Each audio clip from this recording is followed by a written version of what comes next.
Tourism was hit hard by COVID-19. However, players in the industry say a post-pandemic rebound is underway. On this edition of the Focus Weekly, I'm at Zimbabwe Tourism Authority to speak to the Chief Executive Officer, Winnie Muchanyuka, about that and a whole lot more.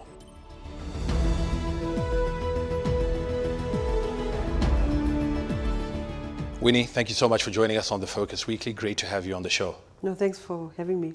Great. Let's get straight into it. Globally, and certainly in the region and Zimbabwe as well, there's been talk of a post-pandemic boom in the tourism industry, seeing that your industry was one of the hardest hit.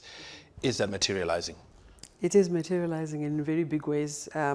We're very happy with the numbers that we have achieved as a destination thus far. If we compare the year 2021 to 2022, we see that the number of international visitors that we've had come through to the country has gone up by 174%. And notable increases were coming from the Americas and from Europe, which are where our traditional markets for the destination lie. So that is a very good indication for us. If we look at the traffic that was coming from the United States, for instance, pre-COVID, we were averaging about 120,000 visitors a year, and we managed to go just slightly over the 100,000 mark in the year 2022. So we're looking forward to 2023, and I'm sure we will go well past the figures that we were achieving pre-COVID. We know that quite a lot of support was extended to players in the sector to help them recover from COVID and bounce back. Has that been adequate support? I don't think that it could ever be adequate. I think the assistance that the tourism industry got was competing against other needs that are in the economy. So we can't really say that we got enough, but I think what we got gave us a place to start from. But there's a lot more that still needs to be done. Such as improving the product itself, because if you've been shut down for 18 months to close to 2 years, you know, your product gets tired. Whatever you had is now no longer fashionable. You have to change your sheets, you have to change your spoons, you have to change all that. So that needs a lot of capital to inject into businesses so that they can bring their product up. And we also need to look at service training. We need to retrain, because we've forgotten, during the time that we were closed, we've forgotten our manners, if I can call them that. We've forgotten our processes and so on. So a lot needs to go into service training so that we're shouting about a product that we are confident of, that we can deliver on. Talking about the service training, in the last couple of years, we certainly have seen, I don't want to call it a brain drain, maybe it's not at that level yet, but certainly I've seen a lot of Zimbabwe nationals working at hotels in Dubai, going to cruise ships and those sort of things. One would imagine those are experienced people who used to work in the tourism industry. Are they being replaced? What is the status in terms of our skill base? This is a discussion we were having with our parent minister about 2 or 3 weeks ago, where we were talking about the skills drain that we've had in the hospitality industries. You talk about the cruise ships, you talk about other tourism giants like Dubai, where people have gone to work. And I don't think we can replace that skills drain fast enough. And more so when our hotel school, our traditional hotel school that is in Blair, is under-resourced at the moment. And so the discussion with the minister was that how do we get the hotel school up to the standard that it was maybe in the 90s or in the 2000s, so that we can be training and be reskilling the resources that we need, especially in the hospitality industry. Mm-hmm. Talking again about the numbers that you're speaking about, very encouraging numbers coming through from the Americas, Europe, those sort of markets. But we also hear that, you know, globally there is a recession. The economies are tight in those countries. What impact do you see that having in terms of the amount of money that people actually have to spend to go on holiday? I think it will have an impact on any general family. They would have to prioritize how they use their funds. But you know what? We were closed up for a long time and people are itching to just go. So you might actually find that people will sacrifice other things for them to be able to go on that holiday that they had postponed. So I don't think that it would have too much of an impact. on the visitors that we're expecting to come through to the country. But I think that just as human beings, we were closed up for a long time, and we just need to go. Hence the movement that we see going on across the world. Talk of resurgent variants of the COVID-19 pandemic. Do those worry you, or rising infections also globally? I think that the vaccination drive that there was with the last waves of COVID that we've had, they probably went a long way in curbing anything that would be probably drastic or would have the impact that we saw at the beginning or at the advent of the COVID-19 pandemic. So it is our hope that those vaccinations are working. But we keep an eye on the developments in that area, and we try and we mitigate that or prepare ourselves for that so that it is not what we witnessed in March 2020. Mm-hmm. What lessons would you say have been learned during this 3-year period of pain that you think will be useful to build resilience in the industry going forward? I think as an industry, or just generally, we realized that online platforms became so very critical, and I think for tourism, we need to see investment go through to virtual realities, because I think that is how we could keep businesses going. So as a minimum, people could be pay-per-view kind of arrangement where they can still view what is happening in their places of interest, and the businesses that are there can draw some kind of revenue from that and to keep going. But I also think the biggest lesson for us here in Zimbabwe was that we had not paid much attention to domestic tourism. And even as the world started opening up, we needed to survive, and we needed to rely on domestic tourism, because it took time for all the countries to open up and for us to have the fluidity that we had pre-COVID. And the source markets, actually, that we were relying on were the ones who opened last. So we had to look at domestic tourism, regional tourism. Those should be the anchors of any tourism destination. And I think as the ZTA, we've gone quite a way in promoting domestic tourism through our Zimbo campaign. But I think even that, we've only just scratched the surface. There's still a lot of work that we need to do to get to domestic tourism to the minds of ECD students and everyone all the way up to even just to appreciate our own country. Those even with the means. Holiday at home first before you holiday abroad. So these are the messages that we would like to push through. And I think with time, in a year, in 2 years' time, we would see that the tables should turn, and we should rely more on our domestic tourism than we do on international. We need to take a short break, Winnie, but we'll come back and continue this discussion. It is the Focus Weekly. Stay tuned. We'll be back shortly.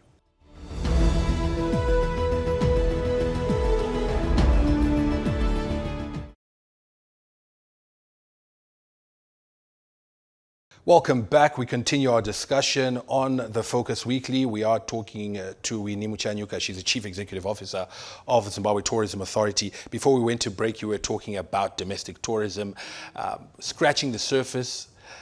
One of the key issues that is always raised when we talk about this issue of domestic tourism and why Zimbabweans aren't holidaying enough is the cost. People say that the product is overpriced. What do you think? I think, over the years, we had paid more attention to international tourism. So the product had been geared towards international tourism. And that probably made it more expensive for the locals. But I think there is a greater area that we had not paid attention to, is that we had not made our own people aware of what is available in their country. So you will find that when you mention going on holiday to a lot of people, everyone wants to go to Victoria Falls. And everyone wants to go and stay in a 5-star hotel. But not everyone affords a 5-star hotel. So if we're looking at that, it then sounds like it is expensive. But indeed, the issue of pricing is a real issue. And I think the COVID pandemic also taught us some lessons around pricing. So what we've been encouraging operators to do is to find a way of dealing with their cost structure of their businesses so that we are able to anchor our tourism on domestic tourism. The resurgence we've had actually for our tourism in Zimbabwe has been anchored on domestic tourism, actually.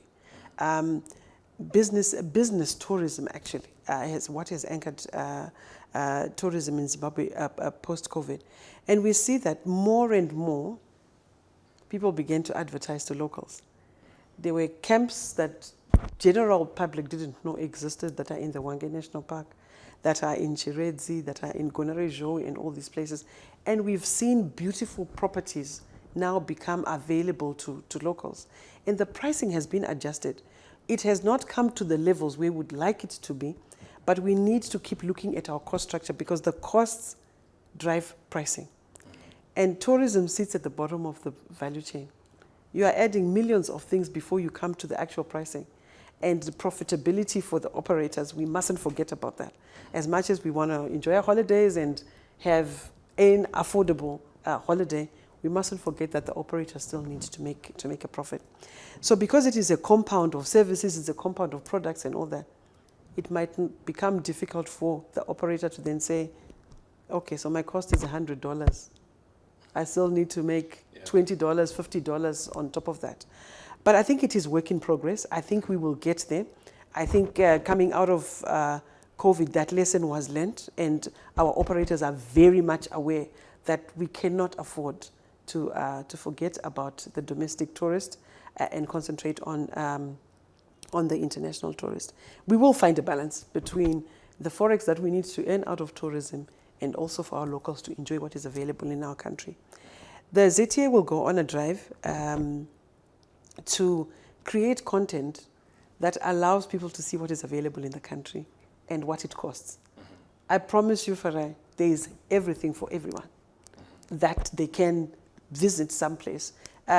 Just over the weekend, last weekend, I was in Plumtree with a group of youth from Matabeleland South Province, and they have a tourism gig going on there.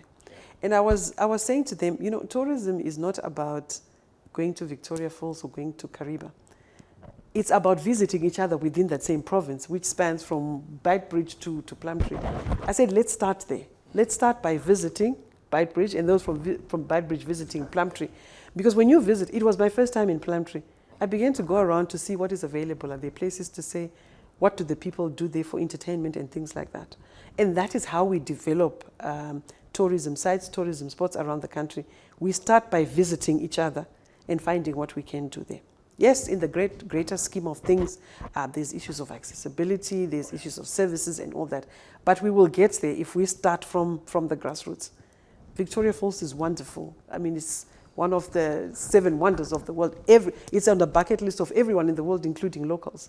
But we need to start at the grassroots, and that is how we are going to develop tourism in our own country. Indeed. Let's talk a bit about, I would imagine, the diaspora community is a big opportunity for you. Are you tapping into it? Because I see a lot of people who come from abroad will go on holiday, take their family here and travel. How are you? As I joined the ZTA, there were plans to reach out to the diaspora, not only for them to come and holiday at home, but also for them to invest in tourism in the country.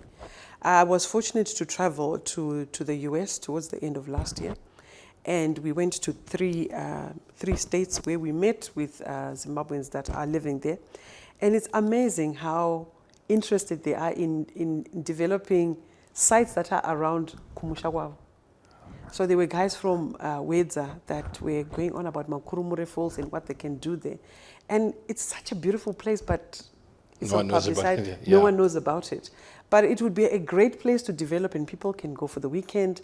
We're short of places to go for the weekend. Yeah. But if we developed small, little niche places like this across the country, and if those in the diaspora could come and put money into their villages, their localities, and things like that, it would be so vibrant. There would be lots of things to do, and there would be receipts realized internally from having activity around the spots. So the diaspora, there's obviously issues of access to information. How do they start businesses? How do they secure their investments? They need to be running these businesses whilst they still live abroad and things like that. And so we have made plans, and we have had agreement in principle with ZIDA that as we go on these roadshows where we're tapping or we're looking into diaspora investment, that we go with them so that they can also be addressing the technical issues of setting up the business, what is required, and how to ring fence the investments and so on. And that is the only way that we can, because it's pointless for us to go and say, okay, come and invest in Makurumure Falls. And then when the questions get real about investment, now we can't address them. Yeah. So I think this this joint operation will definitely see us come up with 2-3 projects in the coming year that we can actually that are tangible and go value. from there. Fantastic. We need to take another short break. We will be back shortly. We continue this discussion on the Focus Weekly.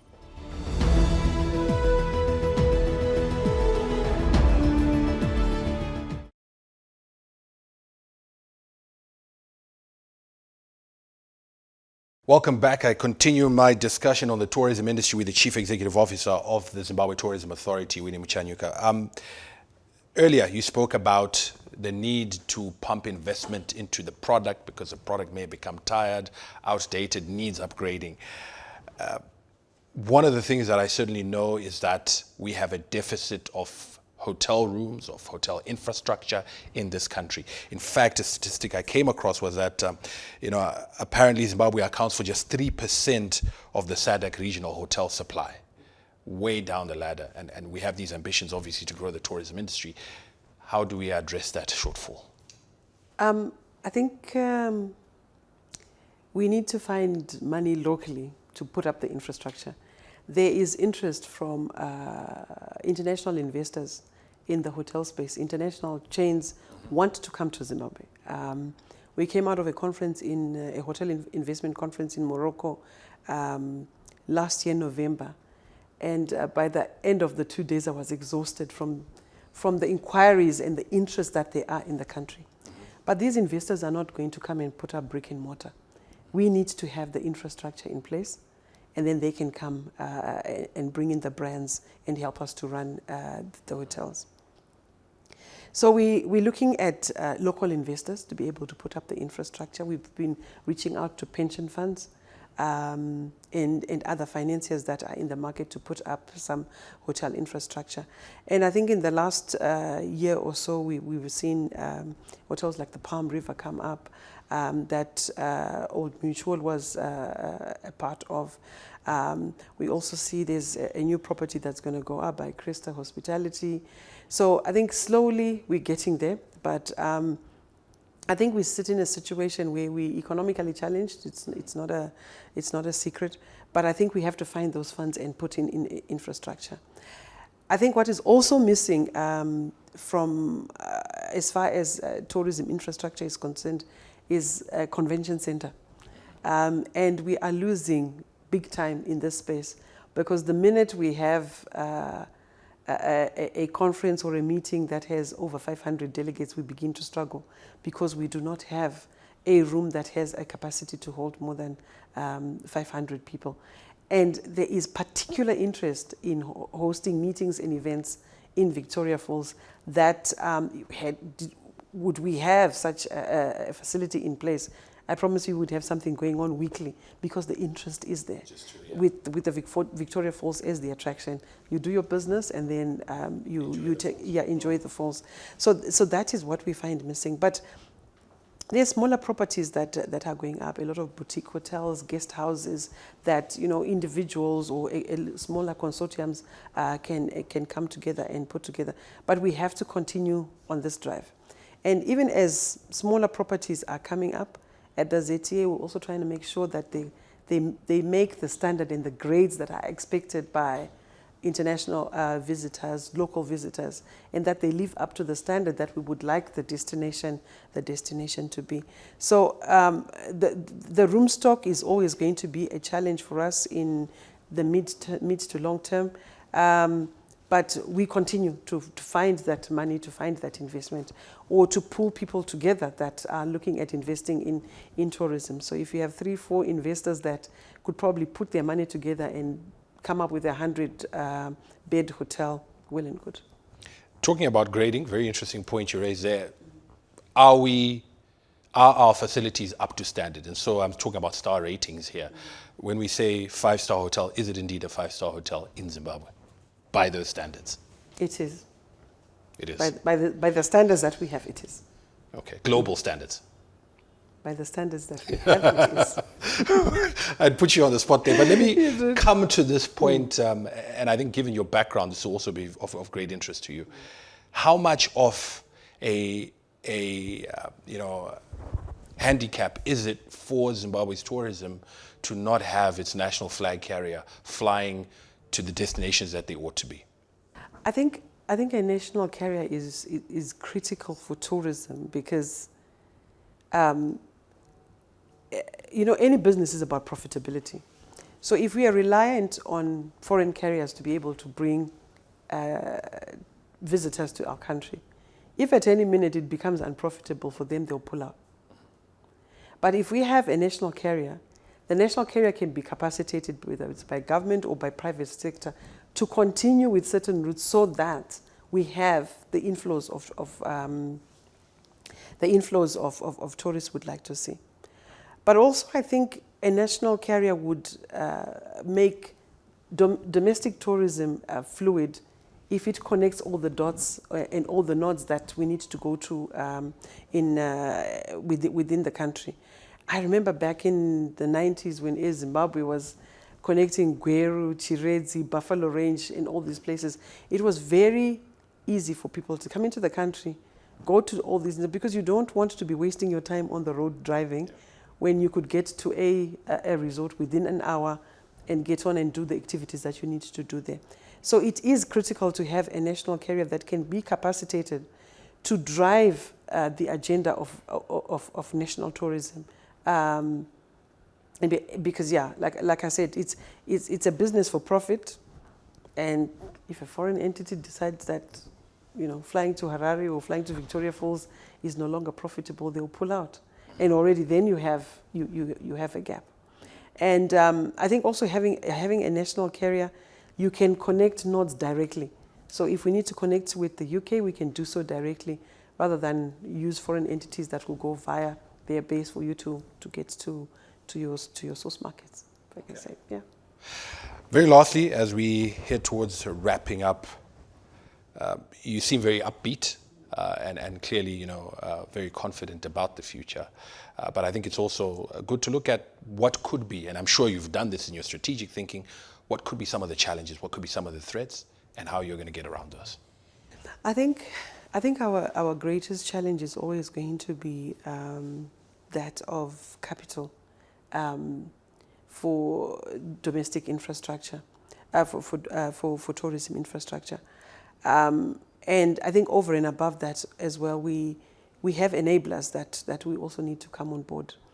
Our road network, rail network would support tourism greatly, but those are national agendas, and the road network is going to be dependent on what else is prioritized within the economy. So that is going to be a challenge for us, especially for resorts that need to be connected by road, the Eastern Highlands, Kariba, and such. Even connecting Bulawayo and Victoria Falls. During the rainy season, you have potholes on the roads and things like that. So that is always going to be a challenge, because that is an enabler for us and something that is probably outside our control.